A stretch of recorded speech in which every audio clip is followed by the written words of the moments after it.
हाँ जी, good morning good morning good morning दोस्तों, कैसे हैं आप सभी लोग। मैं उम्मीद करती हूँ आप सभी लोग अच्छे होंगे, स्वस्थ होंगे और बढ़िया बेहतरीन तरीके से अपनी पढ़ाई भी आप लोगों ने की होगी। तो चलो फटाफट से आज कवर कर लेते हैं 15 और 16 जून की करंट अफेयर्स को। ठीक है, कल की और आज की करंट अफेयर्स को हम आज की क्लास में ही कवर करेंगे। ध्यान से सुनते हुए चलना, एक भी दिन की करंट अफेयर्स हमारी छूटनी नहीं चाहिए, है ना। तो ध्यान से सारे क्वेश्चन सुनते हुए चलना, कॉपी पेन लेकर बैठ जाओ, नोट डाउन करते हुए चलना। ये जो क्लास रहेगी इसकी पीडीएफ आपको मिल जाएगी हमारे एग्जाम जर्नी के नए वाले टेलीग्राम चैनल पर, वहां से पीडीएफ आप लोग ले लेना। बात करें पहले प्रश्न की, तो आपसे पूछा गया कि recently in which state was operation मिलाप कंडक्टेड। हाल ही में जो ऑपरेशन मिलाप है ये कहां पर चलाया गया। तो ये जो ऑपरेशन मिलाप है इसको गुजरात पुलिस ने चलाया। किस लिए चलाया? जो लोग गुम गए थे, मतलब मिस हो गए थे, उनको उनकी फैमिली से मिलाने के लिए इस ऑपरेशन मिलाप को चलाया और इसके तहत 1470 लोगों को, जो खो गए थे लोग, उनको उनके परिवार से मिला दिया। तो ऑपरेशन मिलाप है ना, मिलाप मतलब मिलना, नाम से ही आपको समझ में आ रहा होगा। इसके अलावा आप याद रख लेना कि इसको चलाया किसने? गुजरात पुलिस ने। फिर बात आती है अगले प्रश्न की। Recently union minister Kirti Vardhan Singh led India's delegation at the SCO meeting held in which country? एक बात हमें प्रश्न में ही पता चल गई कि भारत का प्रतिनिधित्व SCO में कौन कर रही है। तो ये कर रही है कीर्ति वर्धन। बात की जाए अब दूसरी की ये SCO क्या है, तो SCO आप सभी लोगों को पता होगा, नहीं पता है तो याद रख लो, SCO है संघीय कॉरपोरेशन ऑर्गेनाइजेशन। क्या है? संघीय कॉरपोरेशन ऑर्गेनाइजेशन। अच्छा, बात की जाए कि एस्टैब्लिश कब हुआ, तो 2001 में एससीओ एस्टैब्लिश हुआ। भारत ने इसको कब ज्वाइन किया? 2017 में। इंडिया और पाकिस्तान दोनों ने एक साथ ही एससीओ को ज्वाइन किया। इसके अलावा बात की जाए क्या कि एससीओ के बारे में, इसके अलावा बात की जाए तो इसमें कितने मेंबर है? 10 मेंबर्स है, 10 मेंबर है। लेटेस्ट यानी कि 10th मेंबर कौन सा है? बेलारूस 10वां मेंबर है। इससे पहली बार लास्ट जो बैठक हुई थी एससीओ की वो कहां हुई थी? चाइना में। और इस बार जो एससीओ की बैठक है वो कहां हो रही है? तजाकिस्तान में। सारी बातें आप लोगों को पता होनी चाहिए, लिख लेना एक एक बात, ठीक है। चलो, recently Bellatrix aerospace, an Indian space startup based है ये बेंगलुरु में। भारत का एक स्पेस स्टार्टअप है, कहां बेस्ड है? बेंगलुरु में। Sign in agreement with a space AI company TelePIX from which country for satellite launch. तो अभी क्या हुआ, जो भारत का एक स्टार्टअप है इसने एक एआई कंपनी जो कि टेलीपिक्स है, इसके साथ अग्रीमेंट किया है। किस लिए अग्रीमेंट किया है? कि ये दोनों साथ मिलकर सैटेलाइट लॉन्च करेंगे अर्थ के ऑर्बिट में। अर्थ के ऑर्बिट में सैटेलाइट लॉन्च करेंगे। वेरी लो ऑर्बिट रहेगा ये अर्थ का, वहां पर ये सैटेलाइट लॉन्च करेंगे। अब पूछा क्या आपसे कि ये तो एक तो भारत का स्टार्टअप है, दूसरी जो कंपनी है ये किस देश की है? तो याद रखना दूसरी कंपनी है साउथ कोरिया की। Recently, the Bureau of Indian Standards (BIS) banned the use of epichlorohydrin and chlorine for the first time in which product. तो अभी हाल ही में जो BIS है इसने बैन कर दिया है दो जो पदार्थ है उनका उपयोग। किस किस प्रोडक्ट में किस किस का बैन किया है? एक तो ये है एपिक्लोरोहाइड्रीन और दूसरा है क्लोरीन। तो इनको बैन कर दिया है कि भाई इनका यूज टी बैग में नहीं करना चाहिए, ये कैंसर कोजिंग होते हैं, कैंसर का कारण बनते हैं, इसलिए इनका यूज नहीं होना चाहिए टी बैग्स में, ठीक है। फिर अगली बात आई क्या कि which Indian city has been selected to host the 4th season of global chess league. जो ग्लोबल चेस लीग होगी इसका 4th सीजन होने जा रहा है, इसको कौन होस्ट करेगा? कौन सा भारतीय शहर?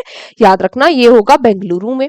विच Indian origin scientist has been awarded the EMBO gold medal 2026। तो ये जो इम्बो गोल्ड मेडल है ये मिला है किसको? ये भारत के मूल के व्यक्ति है, नाम है इनका गौतम डे।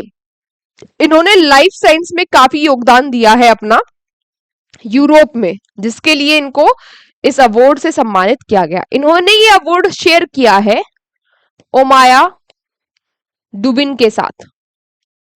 ठीक है, ये बात भी आप लोग याद रखना। बात समझ में आई? बात समझ में आई?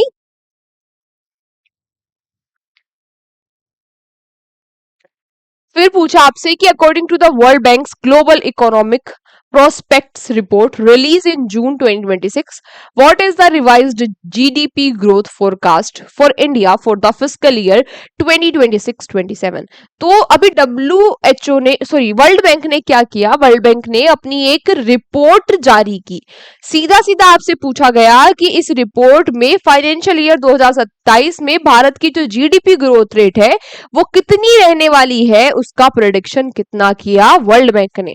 तो वर्ल्ड बैंक ने कहा कि भारत की जो ग्रोथ है वो 6.6% रहेगी। Which country is hosting the ICC women's T20 world cup tournament starting in June 2026?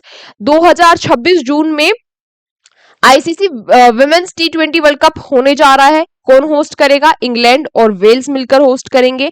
बात की जाए इस वर्ल्ड कप के बारे में, तो ये फर्स्ट टाइम कब हुआ था? 2009 में हुआ था। इसकी मोस्ट सक्सेसफुल टीम कौन सी है? ऑस्ट्रेलिया है। ऑस्ट्रेलिया 6 बार ये टाइटल जीत चुकी है। इसके अलावा और क्या बात पता होनी चाहिए कि जो इंडियन टीम है इस वर्ल्ड कप में, जो इंडियन टीम है उसकी कैप्टन कौन है?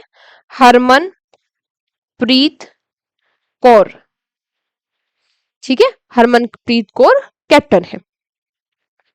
Recently, Jaspal Rana passed away at the age of 49. He was associated with which sports? तो अभी हाल ही में जसपाल राणा का निधन हो गया है। इनको पद्मश्री, इसके अलावा द्रोण अवार्ड, अर्जुन अवार्ड, ये सारे अवार्ड इनको मिल चुके हैं और ये शूटिंग यानी कि निशानेबाजी से संबंधित थे। इनका भी निधन हो गया। Recently, the central government signed an important tri-party agreement with which northeastern state for the exploration and production of oil and gas? अभी हाल ही में जो केंद्रीय सरकार है उसने तेल और गैस की खोज और उत्पादन के लिए पूर्वोत्तर के किन राज्यों के साथ एक महत्वपूर्ण त्रिपक्षीय समझौता किया है? क्या किया जाएगा? उत्पादन किया जाएगा ऑयल और गैस का, है ना, उसके लिए काम किया जाएगा। अब त्रिपक्षीय समझौता हुआ, एक तो इसमें सेंट्रल गवर्नमेंट रहेगी, दो हमारे पूर्वोत्तर भारत के राज्य रहने वाले हैं। वो दो राज्य कौन से हैं? आपसे यही पूछ रहा है। ये दो राज्य है असम और नागालैंड। ठीक है, बात कर ली जाए आज के कुछ प्रश्नों की, तो आपसे पूछा गया कि which temple in India recently become the first to receive trademark right for its important religious symbol and expressions? Bharat का कौन सा मंदिर हाल ही में अपने मुख्य धार्मिक प्रतीकों और शब्दों के लिए ट्रेडमार्क अधिकार प्राप्त करने वाला पहला मंदिर बना है? ट्रेडमार्क अधिकार प्राप्त करने वाला पहला मंदिर बन गया है जगन्नाथपुरी टेम्पल। जगन्नाथ टेम्पल जो कहां है? ओडिशा में है। अच्छा, ये ट्रेडमार्क मिल गया है, इसका मतलब क्या है? इसका मतलब है कि अब जो कुछ पर्टिकुलर सिंबल्स है, पर्टिकुलर जो एक्सप्रेशंस है इस मंदिर के, वो सिर्फ ये मंदिर ही यूज कर सकता है, कोई भी और उसको यूज नहीं कर सकता बिना परमिशन के, है ना, बिना परमिशन के। समझ गए? चलो, और ऐसा करने वाला ये पहला मंदिर है।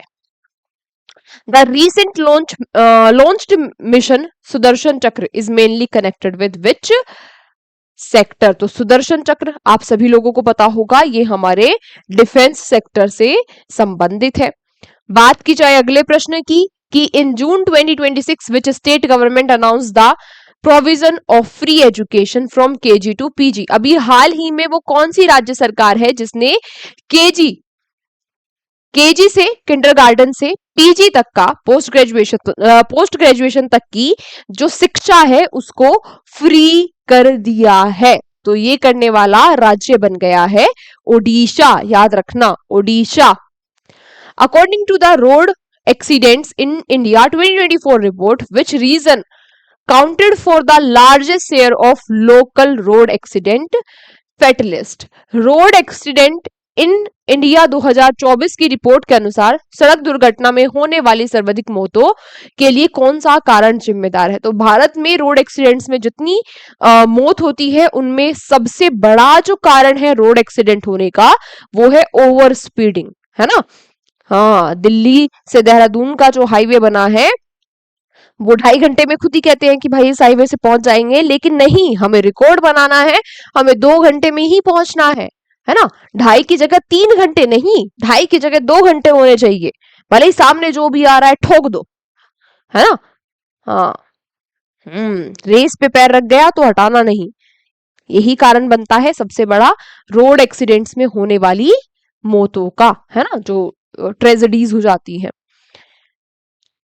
बात की जाए Kane Wilson in who recently announce retirement from international cricket, represent which nation.